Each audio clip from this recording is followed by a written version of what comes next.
Voices Radio. Voices Radio. Voices as a radio.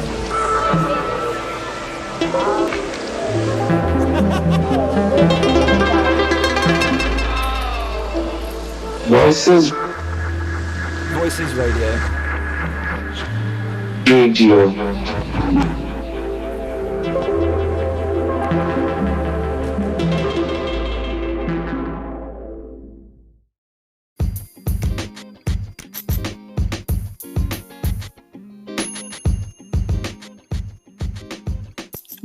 Yo, what's happening, boys and girls? Welcome to Breakfast with Sadiq Bello, available on Voices Radio on the first Thursday of every month between 9 and 11 a.m., where I will not only be playing some absolute bangers, no mash, but to wake you up from your morning slumber. But I will also be talking with various guests about how they have decided to spend their time trotting through this ironic journey that we call life. So let me start by introducing myself. Of course, I am the one, the only Sadiq Bello. Well, actually, that's a bit of a lie. If you look back through the history of the African diaspora up until now, I'm sure there has been many Sadiq Bellos before me and probably many to come after me. But I would like to think that none of them quite did it the way that I intend to live it. So, in a nutshell, I am a DJ and music producer, born in Victoria Island, Lagos, Nigeria, but raised predominantly in West London.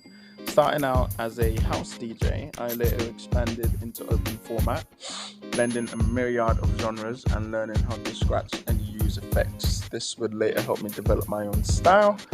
But for now, as I have said, tune in as I wake you up from your morning slumber and get you out of bed and prepared for another beautiful day ahead. Now, for those of you who are listening or streaming back from Spotify or Apple Podcasts or any other medium, then feel free to like, subscribe, and follow me for more info at Sadiq Bello. That's at SADIQB3LLO. The 3 is there just because I wanted to be a bit quirky. Once again, that's SADIQB3LLO. Okay, so let's get into it.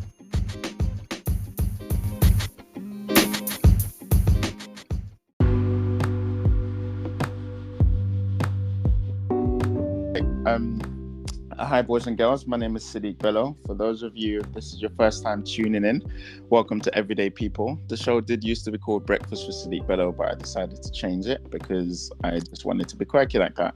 I'm here with my second guest. Her name is Daphne. Daphne, do you want to introduce yourself? Hello. My name is Daphne Hillier-Davis. I'm an actress, French and British, and I currently live in London. Wicked. All right. Couldn't ask for a better introduction. So the amount of self-tapes you have to do. Yeah, no, of course. Right. Now, I have a lot of questions in my mind that I'd like to ask you, but the first thing that I want to get down to is who is Daphne? So, like, now when you just introduced yourself, you mentioned that you were from, did you say France? Yes. Yeah, you're from France and you moved to London. So before we talk about how long have you been in London now? It's been a little over 2 years, I believe. So March 2021. Okay, right. So that was close to 3 years. Just after lockdown, kind of. Well, funny thing is, it was still lockdown actually. Oh, okay. I forgot about that part when I moved. I see. Right. So before we get down into your life in London, I want to get into your life in France, right? So you mentioned that you were an actress, but before we get into that, how was growing up for you? Could you explain in a nutshell not in a nutshell, in as much detail as you can, who Daphne is, who do your family know you as?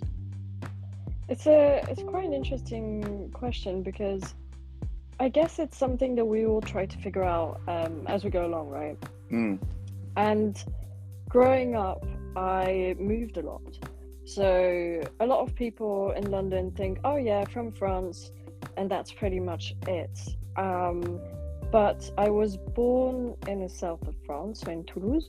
And then we moved a little bit outside of Toulouse. It was in the countryside, and that enabled me to really connect with, your child self. I felt like I was quite I'm quite grateful about the fact that I was able to play around, make we attempted to make a plane when we were younger. Yeah, we had all sorts of crazy ideas because I lived in the same neighborhood as my best friend, so our houses were adjacent.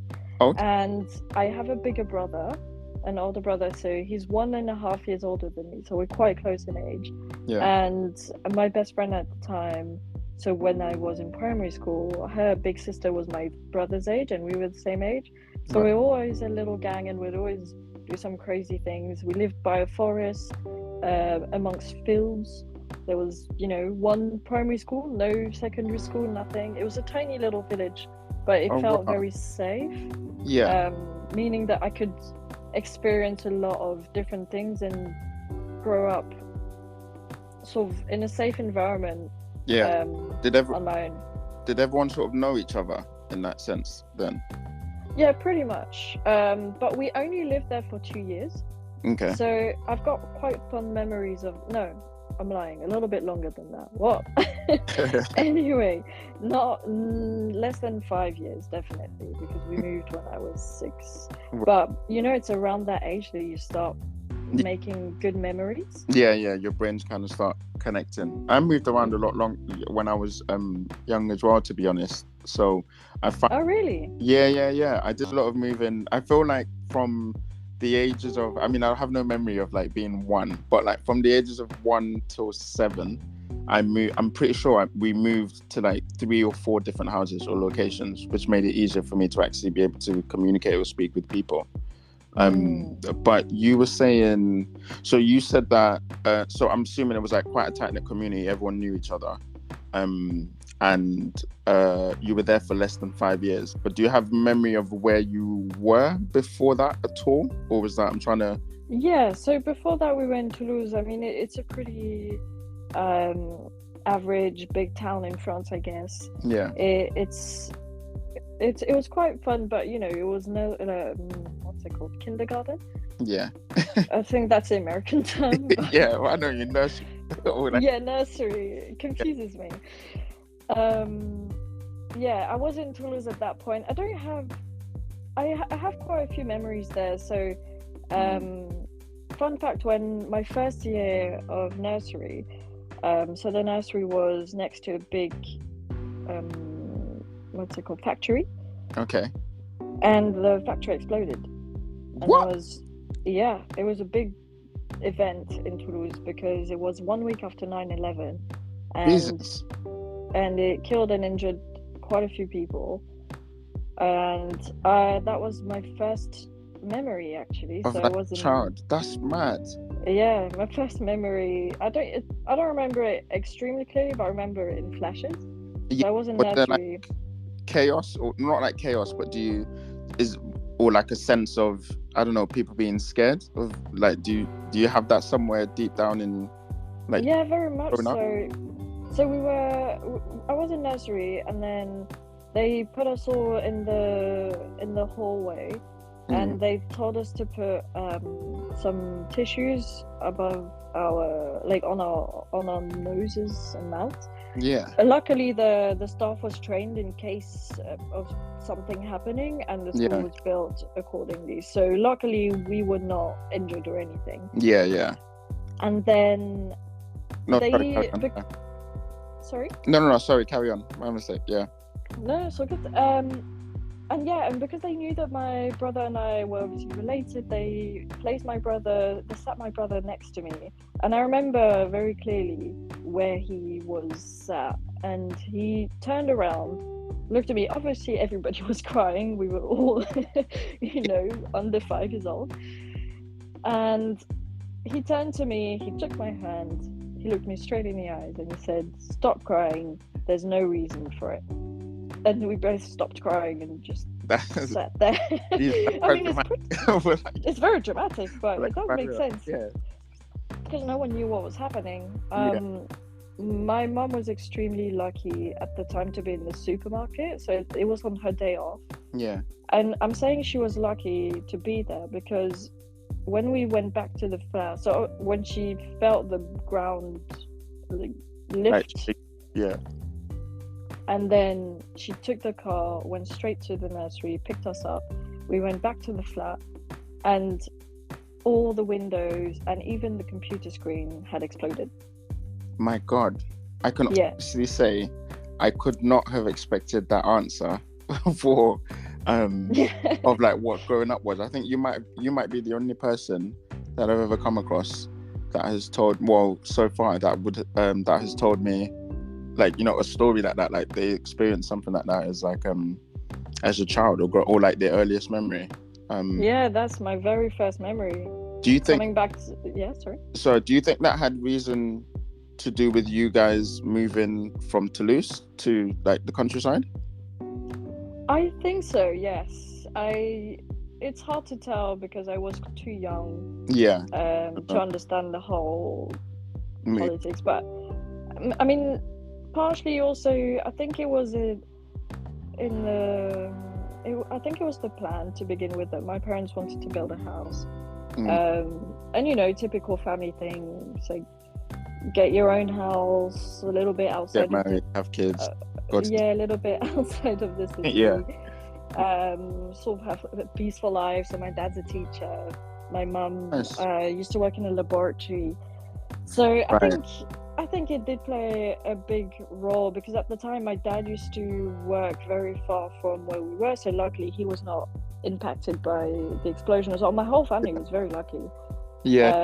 Because most people, obviously all windows exploded, so most people had glass in their face and everything. That was pretty bad.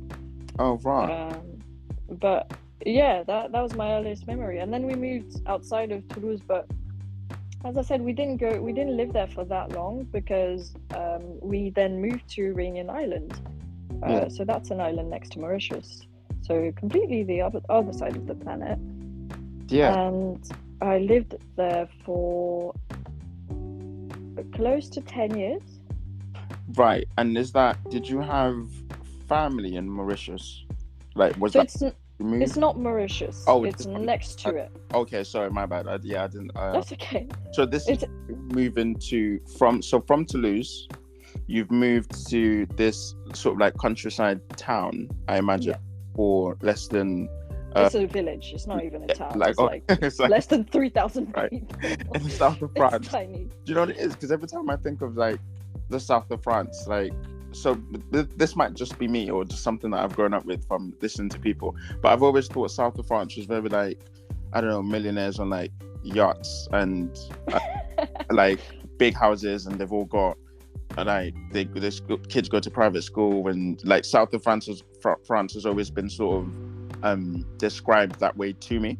I've never thought of it as that there was a country or like a village like sort of attached to it. So this is why I was like, oh, okay, cool, let me find out what so this is 2 moves we're talking about, not just the one, I'm imagining. And you know what, it's super interesting what you're saying, because it's funny to see how it's seen from people that are not from France, because I guess a lot of people know Cannes and Nice and you know, Marseille, and these are what in France we say are they like tape à l'œil. Okay, is that French for bougie? A little, sort or like of, okay, not bougie, like maybe middle class, I don't know, is that like the right term? No, it's not to say middle class, it's more to express tape à l'œil. If you translate it literally, it means to hit the eye, and it's, you know, when there's these big shiny things and it hits your eyes, so it's quite like, have you seen me kind of thing. Okay. Don't get me wrong, I love shiny things. No, I get you. I was looking at it more as when you said hit the eye, I thought of it more as like, oh, the target that everyone wants to hit. But what you're actually saying, it's more of, it's something that maybe the eye can't avoid, like you see it and you're like, oh look, this is like a moth to a flame, and you're like, oh yeah, cool, I need to go to this light and or whatever, like, do you know what I mean? So everyone is kind of like, is their goal like to end, or in France, is their goal to end up like having a house in, I don't know, Marseille or like Nice or some No, beautiful place? no, not really. No? I mean, I would say that most of France is quite, you know, most of the south of France at least, it's a lot of countryside.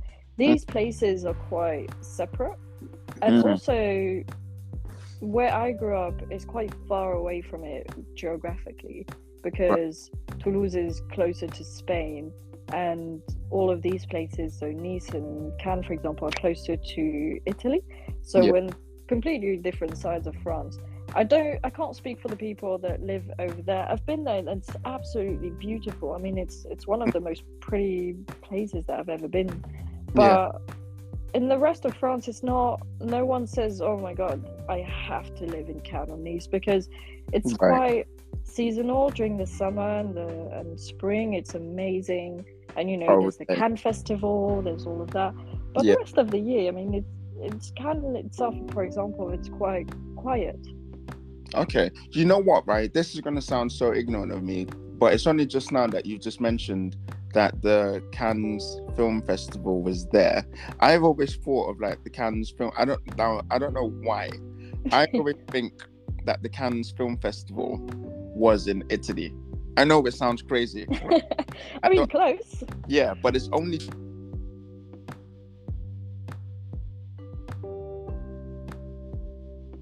Hello? It's not Italy, but I don't know why. I always sort of related it to Italian cinema, even though that doesn't make any sense. So for anyone listening, that's just my ignorance. Like, apologies for that. But yeah, so sorry. Now, in fact, it's a great segue, because now that we're on Cannes Film Festival, we're going to talk about your acting career, or your acting career. Yeah. All right, your acting career. What I'll do is I'm going to play a couple of what's it called? I'm going to play a couple of songs, and then we'll return and we'll discuss your acting career. Okay. Sounds good. All right, cool. One sec.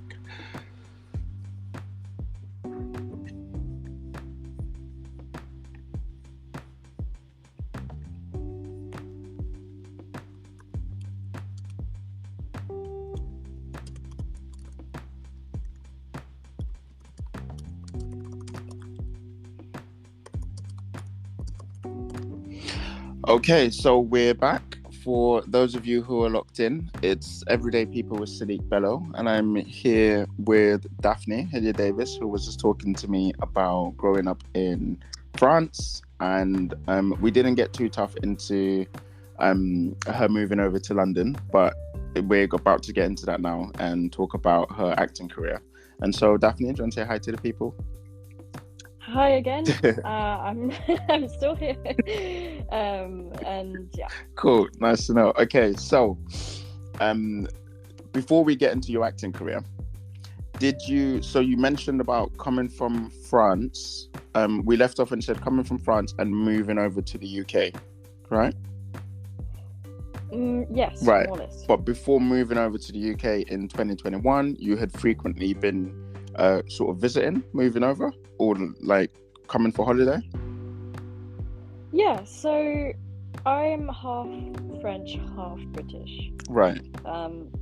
So my dad is from London, meaning that his entire family lives in London. Well, yes, mostly. Most of them live in London. So ever since I was born, we have been used to going to visit them in London. So when I lived in France, I would go approximately once a year, just to visit, say hi, sometimes twice a year, in the summer or Christmas. And then when we moved to Réunion Island, because that is much, much further away, so that's a 12-hour flight. Wait, you said Réunion Island? Yeah, La Réunion. Oh, Lorraine. Sorry, it's the French accent. So I thought you meant Iranian, as in like. No, and that's what? Which is why in England I always say the island, because each time I say Iranian, everyone's like, "Oh my God, you're Iranian." I'm like, no, not at all. It's Reunion. Reunion. Like a reunion. Oh, like a reunion. Oh, reunion. Okay. Reunion. Yeah, I like just when struggle you to say you it. haven't seen someone in a while and say, "Oh, look, we're gonna reunite." Reunion. Yeah, pretty much. In French, it's called la réunion. Okay. That also Réunion. means Cool. the meeting. Right.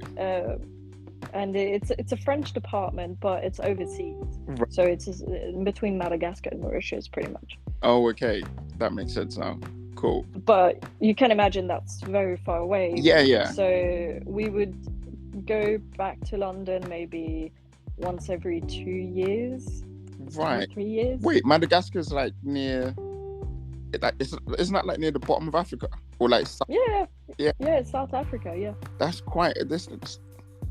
Yeah, which is why it's like a 12-hour flight. You know, that's a bit long. Right.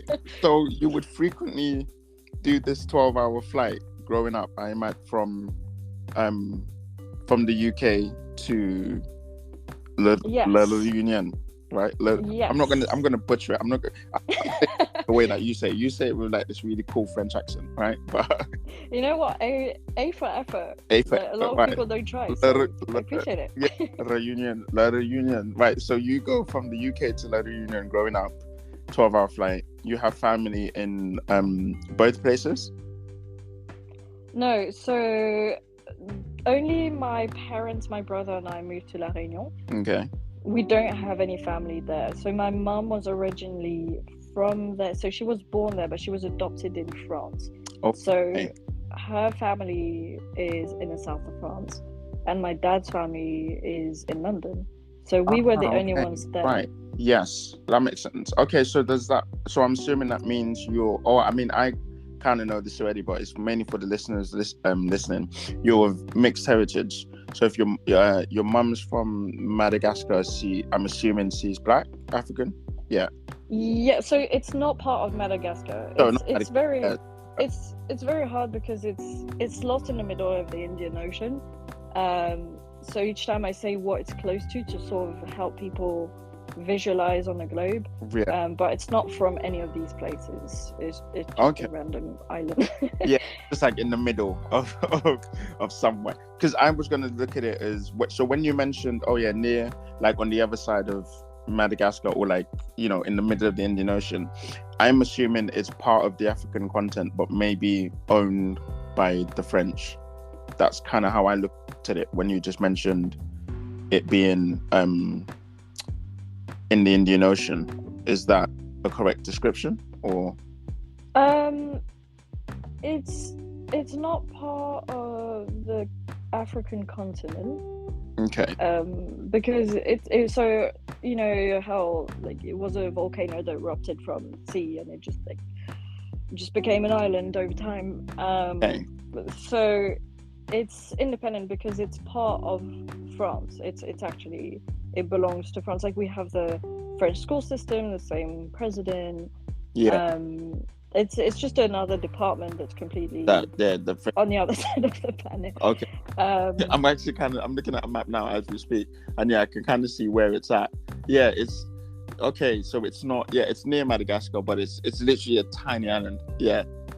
Yeah, and when I say near, it's very proximate because it's not that close to it. You can't swim to it. It'll take a couple of hours on the plane. Okay. Maybe, I'm not quite sure. I've not been to Madagascar, but I'm guessing 3 hours. Yeah. Right. So, sorry I interrupted. Yeah, so carry on. So when you were growing up, you would frequently fly from this place, back and forth to the UK, but yes, family moved there. Yeah. So it's quite interesting because then that means that when we lived in France, we had our French family around us and we only had to travel to London to see the rest of the family. But now that meant that we had to sort of split every single holiday in two, partially to go to France and then partially to go to the UK, so we could see everyone and make sure everybody's happy. Right. And it was very nice, of course, to see everyone. I don't mean it in a bad way at all. It's just a required part of organisation.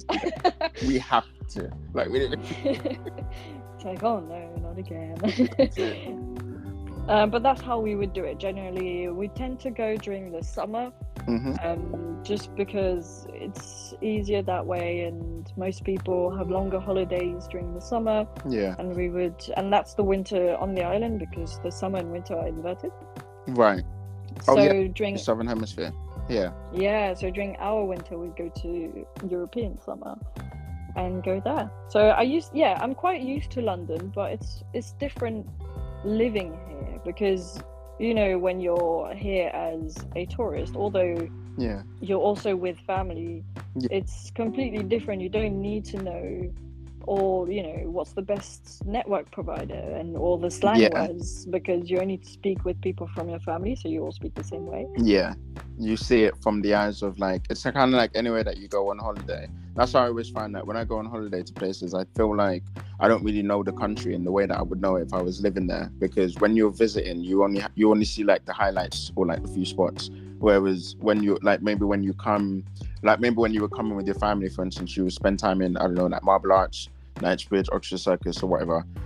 Whereas living here now, you kind of get the depth of, like maybe somewhere like White City, or like I don't know, Clerkenwell or Brixton or Camden, and like you see more of London, and you also understand the culture probably a bit better than when you were visiting as a child. Yeah, absolutely. And it's quite interesting to see that my dad tried to give us as many cultural references as he could, because he grew up in London as well. And tried to teach us some of the slang that he knows. But all of this has changed so much, because last time he lived in London was something like 30 years ago. Right. And so he's full on like British. Does he speak, I'm assuming he speaks French? He does, with a British accent. Okay. And I'm assuming he would have learned that or picked it up either from your mum or just from like living in France before meeting your mum or whatnot. So he's like, there will be words. Do you think that there's French words that, for instance, you and your brother and your mum might understand that your dad may not necessarily understand, or does he speak it fluently, just with a British accent? He speaks it fluently. It's just with a British accent, pretty much. The only one word that I still get him to trip up on is meringue. Meringue. Because he can say it, but do you think it's un meringue or une meringue? I'd say une meringue. You're correct. Une meringue, It's une meringue. But he goes, but for some reason, that's the meringue? one word. After 30 years, he cannot remember if it's un or une. But he's actually probably better at French than I am, because I think partially because he's a teacher as well. Lived there like before you were born. So and he moved to France to be with my mum. When he moved, he could not speak French, because, fun fact, he learned French in school, but then he dropped out and decided to learn German, because he thought, I will never need French in my entire life. He got married to someone who spoke French, and had children. What's the word? So did they okay, so I'm assuming they met in France. It wasn't that, or did they meet in the UK and then they moved to France, and then you ended up being born in France? Yes, so they met in London. Oh, okay. Because my mum always loved the English language, so she speaks English relatively well. And so she did an exchange program. So when she was in London, her pen pal had a brother, and that is not my dad. But so her brother invited his best friend over for dinner, and his best friend was my dad. Okay. And so that's how they met, so quite young. And then they corresponded every day via letter. For I think a year, if I remember correctly. And then she had to do her exams because she was in uni. And she said, if I fail my exams, I will move to London. If I pass them, you will come to France. And she did pass. That's in way to me.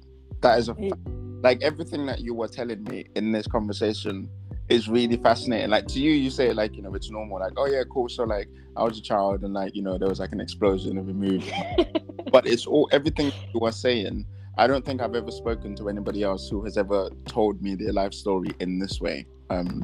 But yeah, thanks for like, you know, actually having the time to do this, by the way, and actually voicing and saying all these things, because it's like, it's some of it are like are pretty intimate questions, but I like, this is the whole point of like the podcast and the show, is to, I like to ask people things to find out information that they wouldn't necessarily say, as well as, you know, they create, because I'm trying to understand where your creative background came from and you know, what got you into acting and that stuff. But to understand that, I need to know you as a person. So thanks for answering these questions. Honestly, it's an absolute pleasure, and I truly mean this. Like when you gave me the idea, when you were like, "Hey, I would love you to be on my podcast," I automatically said yes, because it's so fun. Yeah, I'm having a lot of fun. So thank you very much. No, you're welcome. You're welcome. What's called? All right, so yeah, so they move over, they go to France, and then, long story short, you and your brother were born, and you, if I get this right, you were in Toulouse, moved to the countryside, from the countryside, traveling back and forth between the UK and Reunion Island, and then you settled. Well, now you personally have settled in London for, I guess, the unforeseeable future, however long you stay here. Does that kind of bring us up to date? Yeah, so basically we were in the south of France, moved to the countryside, moved to the island, back and forth with the UK. I moved back to the south of France, but a different area to study. But in the meantime, while I was on the island, I also lived in Germany for a bit, but that's not that important because it wasn't that long. But anyway, and then I moved to London, so here I am. Here you are. Okay, so we're gonna play some music, and then we're gonna get into your life in London. Amazing. Yeah? See you later. Good, yeah. All right, guys, gonna play some music for you now, and then we'll be back shortly with Daphne.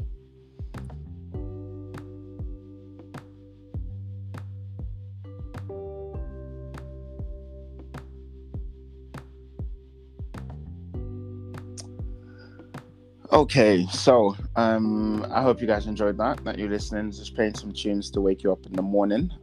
If you're just tuning in and catching up, I am speaking to Daphne Hillier-Davis, and we are talking about her life of growing up in France and moving from back and forth between the UK and La Reunion. I don't know if I said it correctly. La Reunion, and then from La Reunion, she went over to Germany to study for a little bit, and then went back to the south of France, but to a different part to study for a little bit, and then now she's back in London, where I met her and asked her to come into my podcast, because for those of you who don't know, we know each other because we work together, and so here she is on Everyday People, which used to be called Breakfast with Sadiq Bello, but it's also now available on Voices Radio.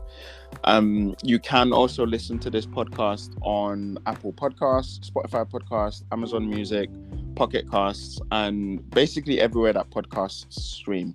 But it's available on Voices Radio the first Thursday of every single month, and Daphne is my second guest. So Daphne Hillier-Davis, would you like to say hello to the audience once again?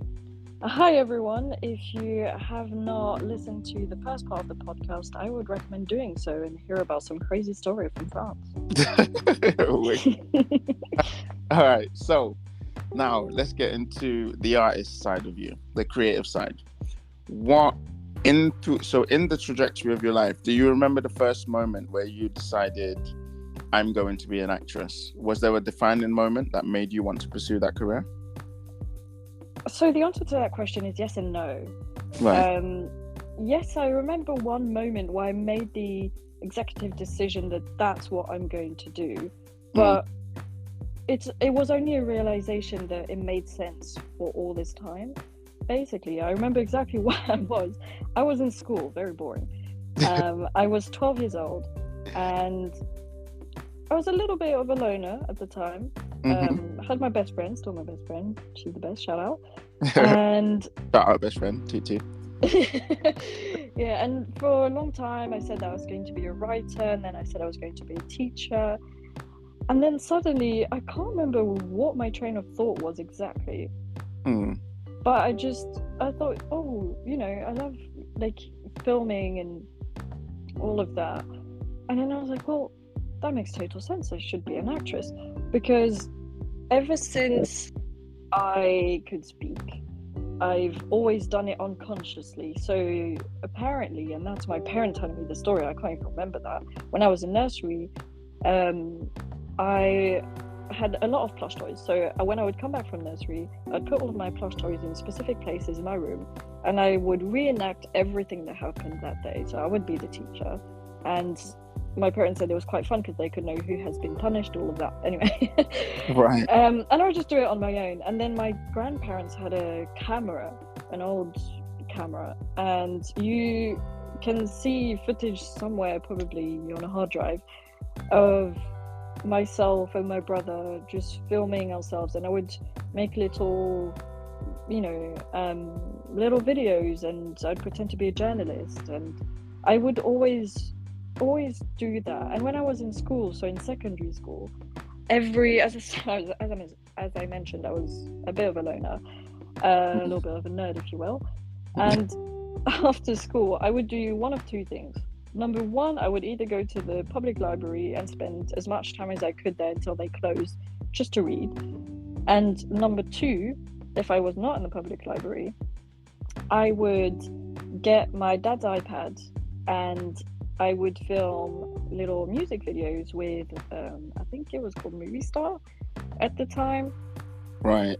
And I would just do this was all like, the time. Was Movie Star like a program? Yeah, it was an application where you could put any music that was in your library, Right. I think they even had their own library, and you could put effects, you could do slow-mo, you could, add so many things, and to me that was a revelation. So the TikTok or TikTok. yeah, pretty much back in the day. Yeah.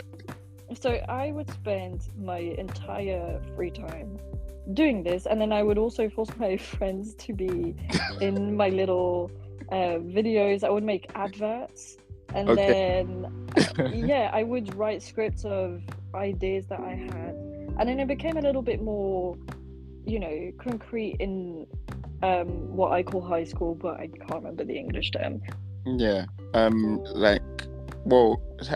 Like middle school, secondary school, I imagine. When you're from 15 to 18. Oh yeah, we just call that like sixth form, I guess. Yeah. Oh, okay. Or like there'll be college, but not like American college. Like Americans call university college, whereas we call college. And sixth form is if you don't go to college. So between that, like 15 to 18 before you go to uni. Yeah, that's like sixth form. Yeah. I find the system here so confusing. Also, college is the term that French people use to say secondary school. Yeah, that's nuts. It's so very confusing to me, especially when you grow up watching American films, and then your dad's British, but you live in France. Yeah. It's just That's like, yeah, like I don't know. You're a cocktail of mixes.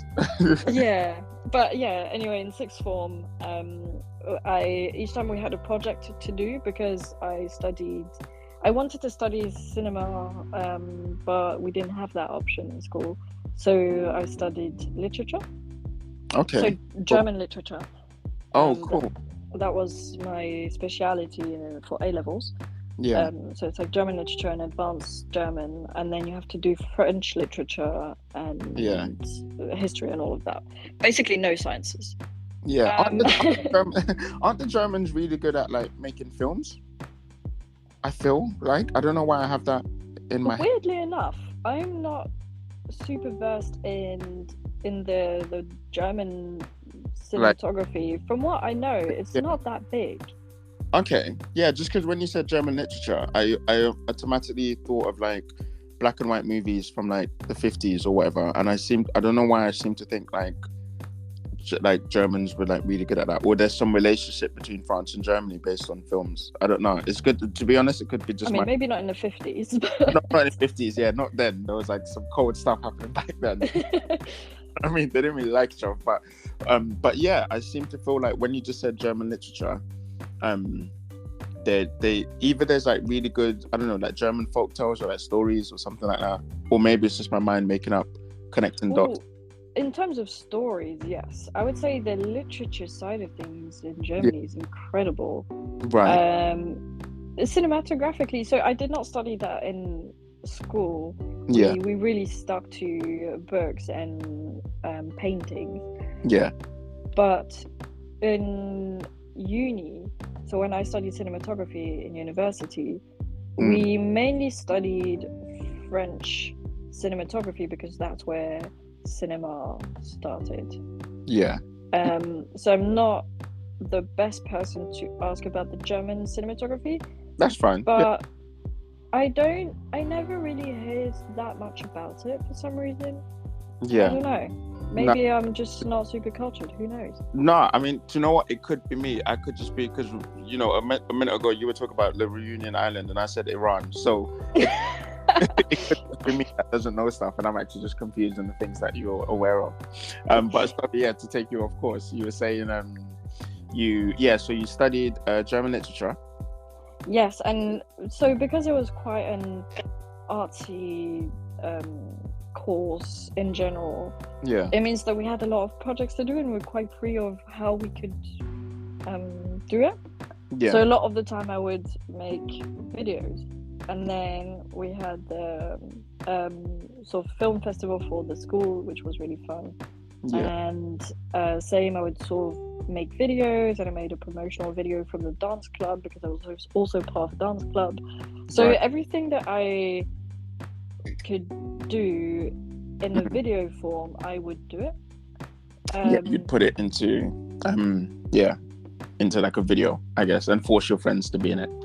Exactly, I would just force everyone to be in it. Shout out those friends, you know what I mean? Yeah, thank you for putting up with me all this time. Cool. But it's quite. Sorry, if you don't mind me asking, were you were writing these like scripts or I guess or plots or whatnot? Like you were basically directing the videos, I imagine, that you were shooting, or were you reenacting stuff you'd saw already? Yes, so I would write everything. Okay. I'm a big fan of, you know, creativity in general, and I used to write books, but sick. I realize now that I wrote them because I could see the film in my head. You know, so I didn't really write great books, to be honest. You're right. I'm still doing something. Yeah. And I didn't really have much of a choice because no one else wanted to take part, which is totally fair. So I would generally write the script, film it, edit it, be in it. I would do everything on my own, but it's quite interesting that at the time, so when I started saying that I wanted to be an actress, there's a big stereotype, and I don't know if it's a French thing or if it's just where I was. But it just came. People had some strange reactions to that statement. You know, anyone would say, "Hey, I want to be a teacher in a few years," and everybody's like, "Oh, great for you! I want to be a doctor. That's amazing. You're good at math." But when I would say I want to be an actress, people are like, "Oh, you just want to be famous." I was like, no, that's not the point. Yeah, they don't. But you know what? I always say this to creatives, because my dad told me this when he said, like, for instance, like I have the mind of an artist, and most creatives do, as you would yourself. You have the mind of an artist, and so telling the other people who are around you might have the brain or the mind of like a scientist or a mathematician, and so they can't understand when you say, "Oh, you want to be an artist." Like to them, it doesn't make sense because in the world of a mathematician or a scientist, there always kind of has to be an end result. So like if a scientist is running an experiment, the point of that experiment is to find a solution or an answer to a problem. And the same with maths. When you do 1 + 1, you're looking for a solution to find 2. Whereas when you say you want to be an actress or you want to be a creative, sometimes just doing they can't understand that you write in a script or write in a movie or shoot in a movie, even if no one sees it or pays you £1 million or $1 million or €1 million for it, the joy actually comes from creating the movie. So a part of them probably feels like when you say, "Oh, I want to be an actress," they're like, "Well, if you're not trying to be a millionaire, why are you doing it?" Maybe that's how they. Yeah. That, you know what, that is such a good way of putting it, because all these years I was like, why does everybody say this? Like the end goal is like, it's not fame. Yeah. That's not why we do art. It's never to be famous. If not, we would not do it, because it's so unlikely that would happen. Exactly, and not even just so unlikely, but like it takes a long time. Like you could have said, "Oh, I'm going to start acting at 12," and you might not be a millionaire till 85. And so, if your goal was to be a millionaire, then you would spend like 60 something years miserable because you haven't reached the solution of what you want. And so the whole point, and for me anyway as well, I get like, even as a DJ or like as a musician, the point of creating the art is the creativity part of it for me anyway is the release. It's like, oh look, I just made something dope, and that's it. If it ends up, making me a lot of money, then yeah, cool, that's a bonus, and I'm not going to turn it down. But exactly, the thing that you actually enjoy is writing. Like you were saying, you just, even as a child when you were using Movie Star and telling your friends, let's act in this video, like you just wanted to act and you just wanted to write and shoot a movie initially, I'm thinking. Yeah, I mean, I really enjoyed the process of music videos, because it meant that I did not have to write any dialogue. Yeah. So I think when I was starting, because it's something that's so hard to do, right? With music videos, obviously sometimes some of them have dialogue in them, but you can generally base everything on what the music is telling you and sort of put that into images. So when you're starting off, I think that was a really good way for me to get used to the visual concepts that I had in mind. Yeah. But yes, I cannot tell you the amount of scripts that I have written and that have never been made. Every single month I'd probably come up with something new and tell my friends, oh, so this is what's going to happen, you're going to play this is where we're going to film it, and then it would just obviously never happen.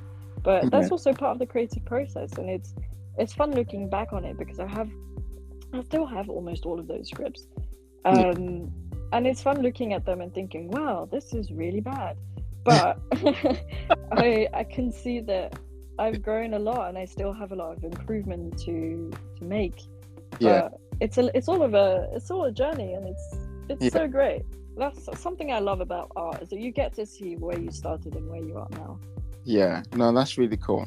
All right, so what I'm going to do is I'm going to play a little bit of music now, and then I'll do some mixing just for the crowd, and then we'll get into the last segment about, I'd like to actually get into what your I know we just said like, oh, we enjoyed the journey and the creative process, but I wanted to get into if there is any sort of end goal, or when you would feel as though, like, is there something that you actually want to make, that you're working towards making, maybe like a full-length feature film, or like a West End show or something like that, or any projects that you may have coming up that you want us to look forward to. And so we'll get into that in the next segment. Is that cool? I'll just play some music now. Yeah, perfect. Wicked. All right, guys, I'll do some DJing for you. I hope you've been enjoying everything you're hearing so far, and we'll be back shortly.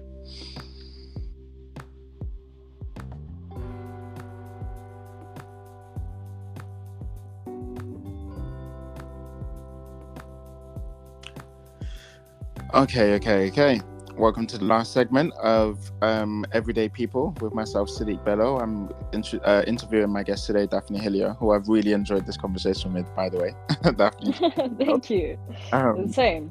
Yeah, no, this is really amazing. For those of you who don't know, like, I know, I've known Daphne now for quite a while, probably about 2, maybe 3 years, something like that. Close to 3 years, yeah. Close to 3 years. And I think this is probably one of the most in-depth conversations we've actually had. So this is part of the reason why I actually asked you to come on, so that I can, because I like having these conversations with people, because I think I get to know a deeper or better version of them, as opposed to the everyday sort of exterior that you see on a day-to-day basis. Like, you, with all the like work and cost of living and like just time. Yeah. You never actually get the time to sit down and talk to people anymore. And even if you're in like a social setting where you're in a party or something out, you don't get the time to sit down unless it's the after party and it's 4 a.m. and everyone's gone home. And then you get into real deep things. Yeah, then you get real deep. So yeah, this is what we're talking about. Now, of all the things that you have mentioned, in regards to you growing up in France, moving to the UK, going back and forth to all these countries, and then deciding to become an artist or like, you know, write scripts to be an actress and stuff. Where is the do you have like any end goal? Is there a particular thing that you're reaching for? I don't know, before you retire or your life comes to an end or anything like that? Like, what would you want to be remembered for as a human being? That is such a tough question. Weirdly enough, I try not to ask myself that too much. Okay. Because I feel like I am someone who puts a lot of goals and set deadlines for myself. And the problem is that obviously life happens and things might not go the way that you intend them to go to. And then as a perfectionist, that frustrates me because I've always had those very set goals. You know, I'm going to study cinematography for this amount of years, then I'm going to go to London, I'm going to live in West London, and I'm going to do everything on my own. I'm going to study acting over there, and etc., etc. So I have those ideas, and I always try to do everything in my power to meet them. But recently, I realized that it's not sometimes the healthiest thing you can do, because then that means that I tend to not live in the present moment, and I get disappointed very easily with myself if I don't achieve what I said I would achieve in a certain amount of time. I hear that. Yeah. I mean, obviously there are so many things that I do want to achieve. I mean, I did say that I would publish a book by the time I would turn 18. I'm now 24, so that's not happening. Yeah. But I also make my own short films. Okay. And there is a short film that is currently being rewritten by a scriptwriter. Yeah. And I'm hoping that I could turn this into a feature. Okay. But it requires a lot of I mean, it's a very lengthy process, right? The pre-production state of things. And I don't know if it will ever become a feature film, because by that time I might grow out of it and think and think that I can do better things. But in terms of acting, I mean, if they do other Hunger Games films, I would absolutely love to play the main character or even a character in a Hunger Games film. I do not know why, but these books impacted me when I was a teenager, because I read the books. I think I read all of the books a month before the films came out. Oh, okay. And so I discovered the books right before the films, which is perfect. And I was quite happy about how they made them into films, because a lot of the time when you read books, because I used to read a lot of the times the films just are not very accurate, and they don't represent the books very well, I feel like. But I was very pleased with Hunger Games. So I don't know, and there's something about Jennifer Lawrence in that role as Katniss Everdeen that really, really moved me, and I thought, that's what I want to do. That's exactly what I want to do. Do you see yourself as like like the character that Jennifer Lawrence plays in your own life, in real life? Are you like, do you resonate with that? Is that the kind of person that you are? Is that who Daphne is in the real world? No, I wouldn't say so. Katniss Everdeen is very, you know, she's quite feisty. Like she reacts in, like, she's a little bit of a rebel, I would say. You know, she even though she doesn't mean to most of the time, when she's annoyed, she'll react quite impulsively and be quite arrogant in a way that I absolutely love. But I would say that I'm I'm not like this. I'm way too scared of consequences. I'm a little bit more tame. So the reason why I ask you this, right? I don't like is because I feel like people always see themselves. So like there's the way that you see yourself, and then I think there's the way that other people in the world might see you that you may not have an idea of until people tell you. Yeah. But like so now the things that you've mentioned about Jennifer Lawrence's character in Hunger Games and her being, you know, very feisty and fiery and like a bit of a rebel. So you have to be very brave to be that kind of person. And you now saying that you don't feel like you were that person or you're not that kind of person, for me, right, that's a little bit of what's the word, is it an oxymoron or something? Yeah, like when things don't like or like our views don't align. But I'll tell you the reason why, because of everything that you've said to me in the past hour of how you've moved. Like, first of all, let's get into the fact that you moved from France to the UK, and you've basically built a life here of your own in the past few years that you've been here.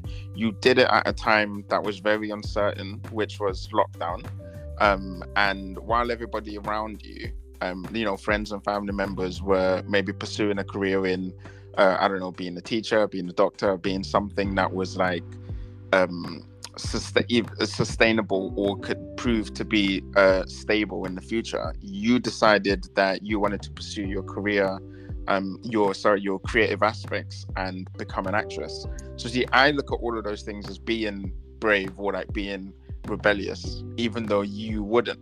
Like, has anyone ever said like that? You see what I mean? It's very fascinating to hear that, because even when I say, oh yeah, you know, just moved here on my own, and then I don't know if you're aware, but I'm planning on moving to Canada. And no, I didn't know that. But yeah, I clearly can't stay in one place for too long. But everyone's like, oh, that's great, do you know anyone in Canada? I'm like, no, I just feel like moving there. And they're like, oh, have you been there to Toronto? And I'm like, no, I don't know, just feel like it. And everybody always says the same word since I've been in the UK. Everybody says, wow, that's very brave. And it's interesting, because I never saw this as a brave thing. To me, it's just, I feel like doing it, I'm just going to do it. It's a little bit reckless, I'll grant you that.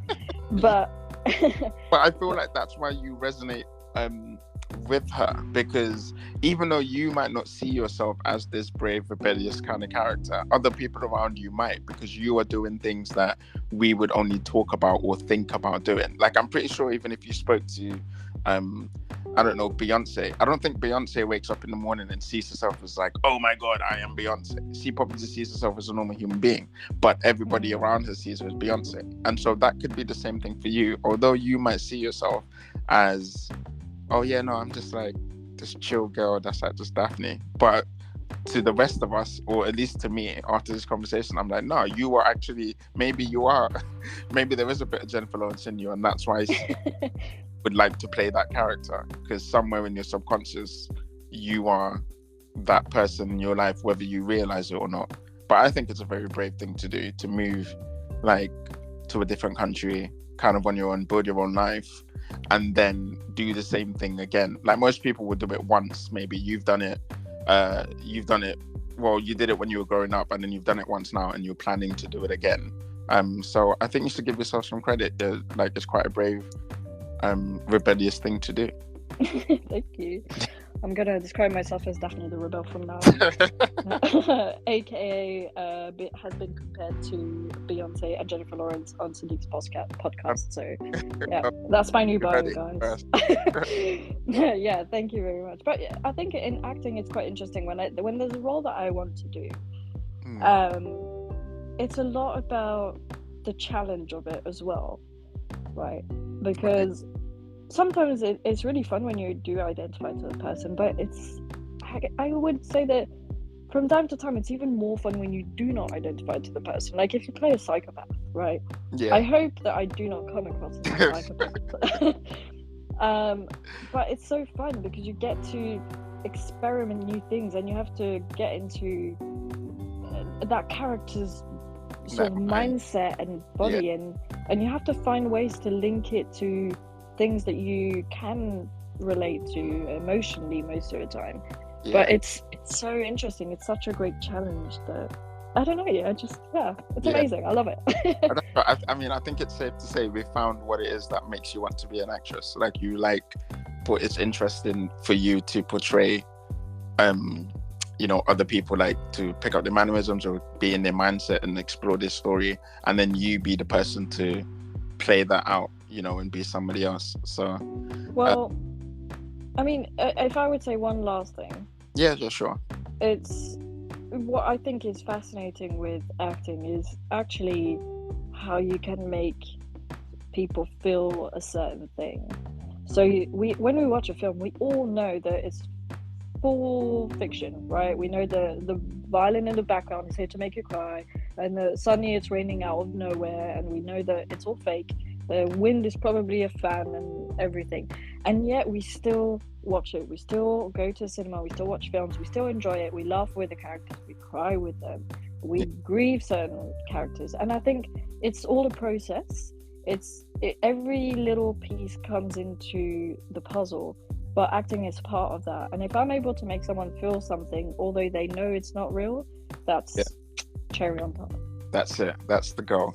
That's what we like. All right. And then now, as a final question, just for Bants, which I like to ask all of my guests that come on, if you could meet with or have dinner with any person, dead or alive, celebrity, normal person, biblical figure from any of the holy books, the Quran, the Torah, whatnot, who would you meet and what question would you ask them? I've had this question before, and I never quite knew who I would pick. Right. You know what? The first thought that came into mind when you asked this question was my great granddad, Roy. Okay. I never got to meet him. He passed away when my brother was less than 1 year old. Right. 1 year old, sorry. And yeah, he seems like a interesting man from what I've heard. So maybe I would just ask him about his life, like you just did with me. Nice. That's cool. Yeah, I mean, that was very interesting. I've enjoyed this conversation. We've run out of time now because it's coming the hour. But I'm glad that we got to do this, because then I found out a lot more about you than I thought I knew. I sort of knew the basics of, like, you being French or like half French and half British and so forth, and your mum, and like I knew bits and bobs of you, but I feel like I got to dive a little bit deeper into who Daphne Hillier-Davis is as a person. And so thanks for giving me your time. And thank you so much for having me. I really, really enjoyed this, so anytime. Excellent. All right, guys, as I mentioned, it's Sadiq Bello, and this was Everyday People with Daphne Hillier-Davis, signing out. Bye, guys. Bye-bye.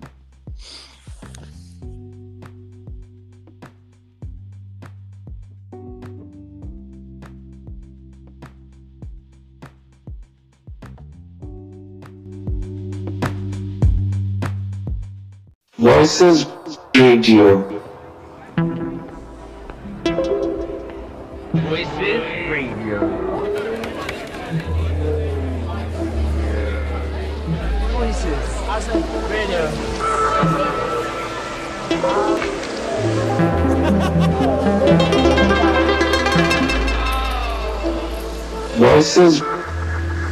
Voices Radio. Radio.